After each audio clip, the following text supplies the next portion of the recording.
recently found and published the first piece of writing of Lawrence's that we have, a postcard from 1903, so when Lawrence was 17. And he signs it. It's written to a family member, somebody he's rather kind of close to in many ways. It's an informal letter, and yet he signs it DHL. Yes. At that age. Yes. The different names of Lawrence, the way he styles himself, at such a young age, DHL, DH Lawrence. He becomes Bert, I suppose, to family members, later becomes Lorenzo. I mean, are these projections of a particular type of identity?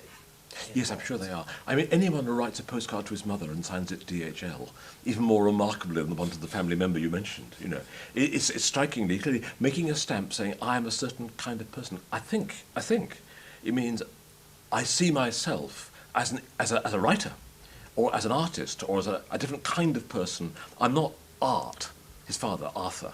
You know, I'm not Billy Whiteknob anymore. You know, I'm DHL. The initial standing for it's like a stamp on the thing saying, look, I'm making something here. I'm making something of my life and of myself.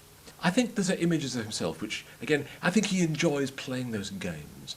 One thing I have learned, I didn't know in the first biography, is quite what a player he is. People think about Joyce as the one who plays with language and situations and styles and forms. I think Lawrence is a great player with language and form as well, far more than he's been given credit for. And that applies to versions of himself. So Lawrence as a dramatist as well, as somebody who acted out his identity, Yes. not only in writing, Yes. but also in front of other people. Yes. I mean, frequently Lawrence has that reputation for being the person who quarrels violently with Frida.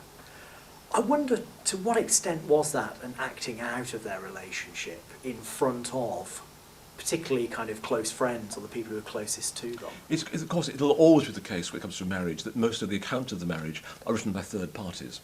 But all the same, I do suspect that Lawrence and Frida did more often quarrel publicly in front of other people than they did themselves. I'm sure they were bad-tempered to each other, but I think the quarrel was something which was a bit of an exhibition for the sake of others, often to impress them. I think they thought Murray wasn't violent enough in his relationships, so they gave him a good, a practical course on this is what you should do and how you should quarrel with people. Look, come on, like this. So I think they were impressing people like that, and people were impressed because, on the whole, the middle classes didn't shout in public like that. And Lawrence, of course, being red-haired, is working class and not the kind of person altogether.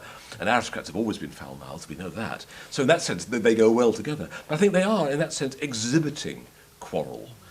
As Lawrence, when he enacts versions of himself, either to Frida or to friends, he's a wonderful mimic. Everyone says he could become anyone. He becomes a pound for you in front of you, and there you are. You see the pound, or you see the character he's impersonating brilliantly. Do you think that the interest around the Chatterley trial, or the legacy of the Chatterley trial, has been, in some senses, damaging for Lawrence's literary reputation? Oh, yes. I mean, I think the feminists would not have mounted their attack, as they did in the late 60s, early 70s, had it not been for the Chatterley trial and the certain conception of Lawrence as a man who knew about sex and wrote about it well. People say, no, he didn't know about sex, and he wrote about it badly. So I think in that sense it was very damaging then. I think it's damaging now because it does limit Lawrence's writing to a certain kind of writing. I think people keep saying, Andrew Motion kept saying, that Lawrence's poetry must be taken more seriously. Lawrence's theatre has been taken seriously, I think.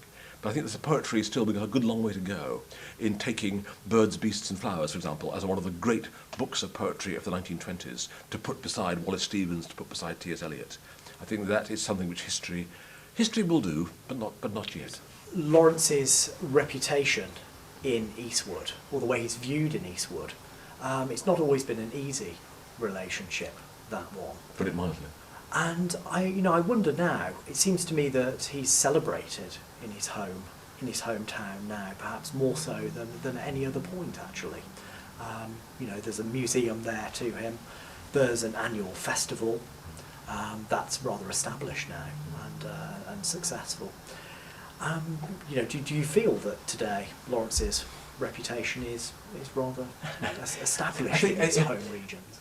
Yes, it is, of course it is. And the people are much more proud of him now. There were reasons why they weren't proud of him in the past, of course.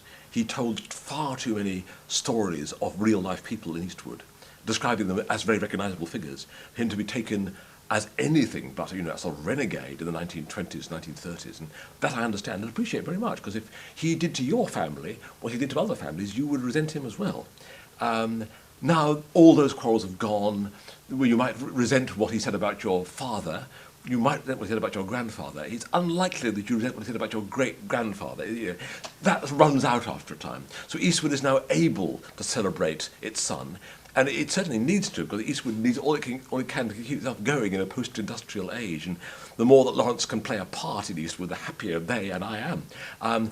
We have got the Chatterley veterinary service in Eastwood, and there used to be the White Peacock Cafe. There still is, I think. Snooker Hall. The Phoenix Snooker Hall, indeed. So in Lawrence, if Lawrence can help Eastwood, where he never did in the past, I think Eastwood probably deserves it, because in the past all he did for Eastwood was really make people very angry with him.